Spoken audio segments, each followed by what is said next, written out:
Guys got it? All right, hard work on three, sprint to the next spot. Ready? 1, 2, 3. Hard work. Sprint to the next spot. Don't walk. Get there, get there, get there, get there. I'm Rick Lewis with Phenom Hoop Report. In today's segment of Phenom Focus, I have head coach Duane Lewis of North Mecklenburg. Welcome, Coach. Thanks for having me. Coach Lewis, you've been at North Meck for some time, but before we get into that, tell a little bit about your history and your background, and most importantly, what got you involved in coaching at the high school level? Well, I've been at North Meck for 22 years now. I'm a graduate of North Meck, and you know, getting into coaching, I've always loved basketball, and then I worked camps and playing in college. You know, I always wanted to give back and go back to the school that I graduated from, and luckily I had great mentors. Coach Holton, the guy I took over for, he taught me well, and I owe a lot to him. And my first principal, Jimmy Poole, who's a North Meck graduate, you know, they were real loyal and took care of me. There's a strong tradition of basketball at North Mecklenburg, so I've been fortunate and lucky to coach at North Meck. Now, Coach Holden, how long did he coach at North Meck? He was the head coach there from, I think, 1974 until I took over in 1997, 98, so 98. So we've had two coaches there since 1974. The one thing, Coach, that I've noticed about you, you're one of the most passionate coaches in the high school ranks. The thing that impressed me about you is there's no one that follows the players around, that supports the players outside of the high school. You have a lot of players throughout the course of the year that play at travel ball. Every event that I go to, I will see you there. Well, I think it's a learning process for me, and also you want to be there for your kids. I love AAU. You know, there's sometimes people like, no way, but I like watching AAU. I like to see my kids in different situations. You know, I might pick up something from an AAU coach. They're playing them at a different position, or I see something they can do. But, you know, that trust and loyalty that builds. And I'm a basketball junkie, just like you are and a lot of other people are. I love being in the gym. That's what makes me happy. And, you know, to go watch my guys grow, not only with me but with other programs, you know, I enjoy it, and that's what I love. Basketball's in your blood, and I remember back in 2002, 2003, we used to come to your gym and we used to do, you know, AAU practice and tryouts, and we used to run our camps at North Meck. But you have one daughter that's also heavily involved in basketball as well. Oh yeah, very proud of her. She's the head coach over at Independence, and you know, she's a North Meck grad. She was at all our practices growing up, and she's now, like I said, she's over there at Independence and doing a great job there, building that program up. And I'm just proud of her, and I'm sure she picked up a few things from North along the way, but she played in college. She picked up a lot of things from her college coaches, so this extremely proud. And then my younger daughter, she's going into coaching. She was going to be a nurse, but now she's went into education. She's got one more year, and she's going to go into teaching and coaching also. Well, the one thing about it is, like a lot of people who are involved at the high school level, they get into it for certain reasons. But when I think of North Meck, I think of Duane Lewis. You've been there for 22 years, Coach. Yeah. And you've had a great run. Tell us a little bit about the history that you've had at North Meck. I know you've won one state championship, yes, and you've been there once before. Mm-hmm. Tell us a little bit about the players that you've had at North Meck and the type of success you've had as well. Well, I think that, like I said, I've been there for 22 years, and I always put it back to Coach Holden. Before him, Titus Ivory, Penn State, at West Charlotte now. DeMarco Johnson, UNCC legend, got drafted by the Knicks. Kenny Wiley, a guy that a lot of people don't know about, but he might have been the best player ever to play at North Meck. And, you know, that tradition from those guys was passed down. I picked it up from Coach Holden, and I never wanted to let him down. And so we maintained, and I've been fortunate. Players make a coach, and I've had a lot of really good players. And, you know, from Jamie to my assistant, Ben Stowall. I think with Coach Holden, he would say it, and myself, one of the big things, I've had the same coaching staff. Coach Holden had the same staff forever. And, you know, Coach Clark Camp, he's been with me since 2002. Ben played for me. Coach Stowall, he played for me, went and played overseas and come back. And Patrick Heron, who's now going to Combine, but he'd been with me since 2003. So we've had some, it's been smooth transition from year to year.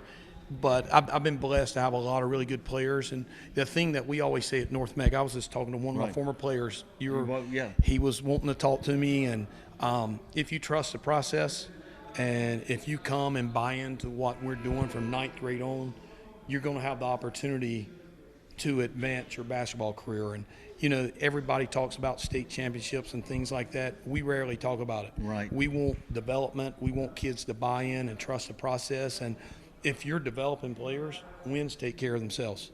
If you're developing players, the ability to get there will present itself. And we've been there plenty of times.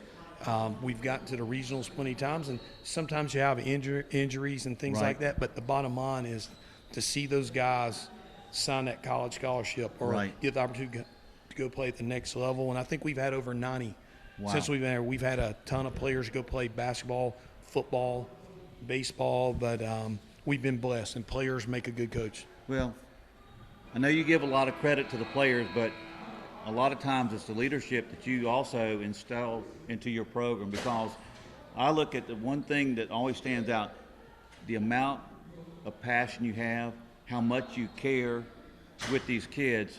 And in today's society, they're talking about the transfer portal on the NCAA, but you also have a lot of transfers at the high school level. One thing about it is, over the years, very few people will ever leave North Meck, and I think that's really a contribute to you, Coach, is what you've done, because the kids are going to come to North Meck, they're going to be coached, they're going to play a good competition, because you're in one of the toughest conferences in the state. Tell us a little about the conference you're in and about what you think is going to happen with your season for next year. Well, we'll touch the transfer thing. In today's world, when we went to charter schools and private schools, and it's okay. That's part of the business, and we lose some, we gain some, and you can't take it personal. I mean, we always are trying to help kids, and it isn't a fit for everyone. Just like it's not a fit for someone at another school sometimes. As far as our conference, every year I always think, the Raleigh schools, they have a pretty good conference up there now, but I think year in and year out, we're right there with one of the best. West Charlotte's always going to have really good players. Vance does a great job. They have some young guys now, but they always are really good. And, you have Lake Norman, who's won a state championship. Vance won a state championship. West Charlotte's won a state championship. You got Hopewell, who was traditionally strong, and Coach McNeil has, done a great job with that program. And, I think that you have to bring it every night. We've been fortunate. We've won the conference 5 years in a row, and that's what we talk to our guys about. You want to be known as a championship team. And sometimes it isn't the state championship. You want your kids to come back and see a banner up. And regular season, conference tournament, and we've been blessed to do that. But it is a war every night. Having to go play at West Charlotte on a Friday night or having to go play at Vance on a Friday night, it's tough, and it prepares us for the playoffs. And, I would put us up there at one of the top conferences, if not top conference in the state. You're going to be in consideration for one of the top teams in the state next year, and you return some key players. You have Tristan Maxwell, 6'2", 2020, who's being recruited to the highest level. You have Chris Ford, 6'4", 2021, who is a high academic player who's also going to get recruited at the highest level. And then in addition to that, you have Traden Williams, who to me is one of the toughest young point guards out there. Tell us a little bit about those young men and what you expect out of them this coming season. Well, what we're going to have to transition with Tristan. Tristan is really talented. He's always been a gifted scorer. We're going to rely on him to be a leader a little bit more this year. We need him to step up and lead us, lead our team. But we know going in every game, he's going to be able to score. It doesn't matter who's guarding him. Chris Ford, he's the Draymond Green. He's the Damon Brooks type. He does everything. If you leave him up on three-point line, he can hit it, but he's really good from 15 feet in, and he plays so hard. He's a true mismatch in high school. So, and he's going to do everything for the best of the team. Then Traden, he's just a gifted. Yesterday was a top 100, and I know he's my player, but he had to be one of the best guards Right. there. So he can get to spots on the floor, but he can defend so well. He's so good anticipation and hands, but offensively he's gifted. And we have some injuries, some kids. We don't know who all is going to be there or whatever, Right. but Dacon Stewart, he's a big football player. Right. We're not sure because he's committed to South Carolina.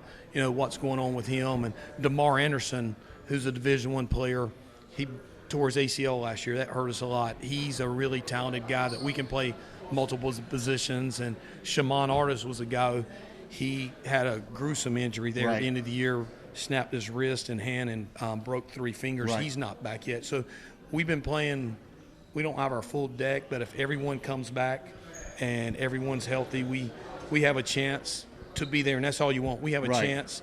I always say to get to the regionals, and then anything happens in the regionals. And sometimes it's better to be lucky than good. No, that's right. And one before we close, there's one other player, top newcomer, 6'7", Jeremy Gregory. He's going to be special, Coach. Oh, well, Jeremy's a very talented kid, has the ability to use both hands. He's got good feet. So we're really pleased with his development. Coach Stywall will take him under his wing and develop him even more. Ben's really good at that, but he was huge for us.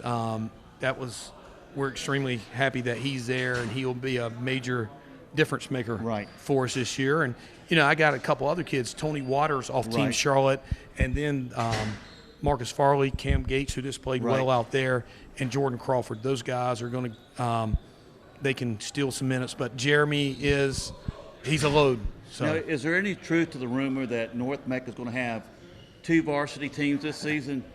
I don't know about that. We're just trying to keep up with some of those other teams out there and steal a few wins again. Well, Coach, thank you for coming on, but you're what's great about high school basketball. Well, I appreciate that. Thanks you really a lot. are, Coach. I mean, you Thanks do a for great all job. the events and all the exposure. Appreciate it. You guys got it? So that hard work on 3, sprint to the next spot. Ready? 1, 2, 3. Hard work. Sprint to the next spot. Don't walk. Get there, get there, get there, get there.